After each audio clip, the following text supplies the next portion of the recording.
Rick Horrow, absolutely honored to be joined by Hall of Fame football player and Hall of Fame philanthropist Curtis Martin at City Hall, announcing the new field that he's aligned with Dan Tower's Group 1001 and the Ripken Foundation to do in his hometown. Curtis, thank you very much for being here. Really, really appreciate it. Thanks for having me. Thank you. We took a tour of your home area of Homewood. Describe what it was like growing up in that neighborhood, being Curtis Martin, growing up in Homewood.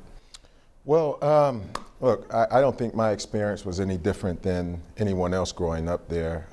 I think we've all had to deal with a certain amount of violence that is somewhat known in that area.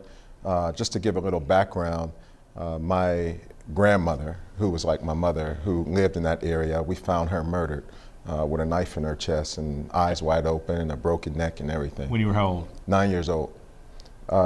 Since then, I probably had 35 to 40 friends or family members that have not just died, but have been murdered. Last year, I was there, and I was visiting this house of a family that I used to stay at a lot when I was younger. And I decided that since I had my 3- and 5-year-old girls with me and my wife, that I would take them by the field to show them where Daddy used to play football when he was younger. We rode up there. I ended up getting out of the car, shaking some hands, signed a couple of autographs, had good conversation with a few people, stayed for maybe 10, 15 minutes. When I left, I got a text that said a little girl had just got shot in the head and shot in the foot. And the one thing that struck me was that it's been like this since I was a kid, and which is almost 4 decades ago. And I just wanted to start the process of bringing some type of safety to that environment so that kids could go out there and play a game of football and not have to worry about returning home safe. Well, and your mom had a lot to do with where you are today, clearly. Yes. She encouraged you to play football, even though you may not have been that excited about playing football early on. Tell that story. Well, I didn't want to play football.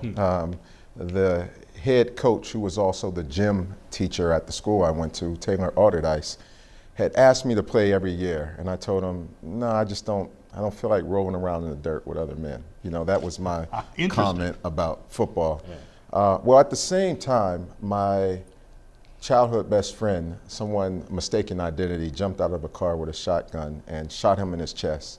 And he ran about 50 yards and collapsed and died. My mother came to me and said, listen, I want you to do anything after school just so that you're not in the neighborhood, hanging out in the neighborhood. Football was just the thing that came most natural, so I reluctantly did it. Go to Pitt, injured a lot, yes. Still one of 9 running backs drafted. 9 before me. 9 before you. Oh, sorry, yes. or 10. Yes. I was injured so much.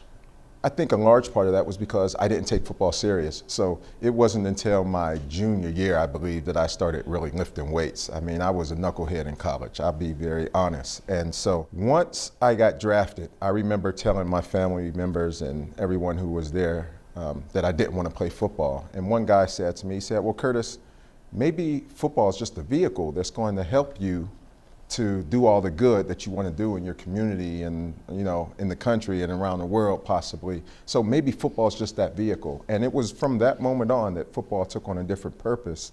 And it gave me that motivation to work hard, to lift weights, to do everything that I needed to do to be successful on the field. 14,101 rushing yards, 3,329 receiving yards, 5 Pro Bowls, and obviously the Hall of Fame in 2012. But the Bart Starr Man of the Year and the Ed Block Courage Award 2001, those latter awards probably mean as much, if not more to you than the numbers. Yes, what they all mean to me, including the Hall of Fame, including going to the Super Bowl, all of those things, what they all mean to me is that what really makes my heart sing is impacting people's lives in a positive way. So for me, every yard that I gained, every touchdown I scored, that just opened up another door for me to reach another person. And so for me, all of that stuff shows how adamant I was about using football as a vehicle to serve what I believe is a bigger purpose. So let's talk about those platforms. Curtis Martin Job Foundation, talk about it.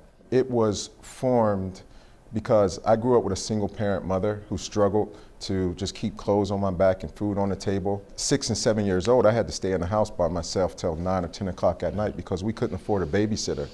And so what I started doing was I would come home from school, and on my way home I would carry groceries, or I would knock on someone's door and ask could I shovel their snow or rake their leaves. And by the time I got home, I had, $3 or $4, and I would use that to pay my babysitter. So I wanted to start something that could help single parent mothers.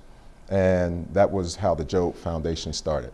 So the other piece that we're here for today is the announcement of the field in your growing up community with Dan Tauris, the CEO of Group 1001, Yes. and the Cal Ripken Senior Foundation. Tell us a little bit about that and how you feel about that. Well, what's interesting, and I'm very grateful to these guys because I wanted to do things before I got into the NFL where, these things are desires, just like, wow, I wish I could change this, or I wish I could help in this situation. Well, now, like I said, through using football as a platform, I was able to get on the phone with Dan and say, Dan, listen, I was just here, this little girl got shot, I have to do something about it, can we work on this together? Dan said, sure, Curtis. Let me make some calls, and we all got together, and here we are right now in the process of getting ready to build a new field there. And look, it's not the answer to everything, but for me, I just wanted to start doing something. I don't like to keep talking about things and not doing anything, so this is just a start. Football can be more than just a huge stage. I think football can be an element of change, not just in communities, but in the lives of the players. I know for me, football was almost like a second parent. It taught me a lot of things that my parents couldn't teach me or didn't even know to teach me. It taught me how to be disciplined. It taught me how to work hard. It taught me how to stay focused. It taught me how to care about my teammates and care about others. There are a lot of life lessons that are very valuable to every man that steps out on that field. And it's the impact that it can have on the individuals, and hopefully that impact can be expressed in the community and in the country. Curtis Martin, as good as it gets.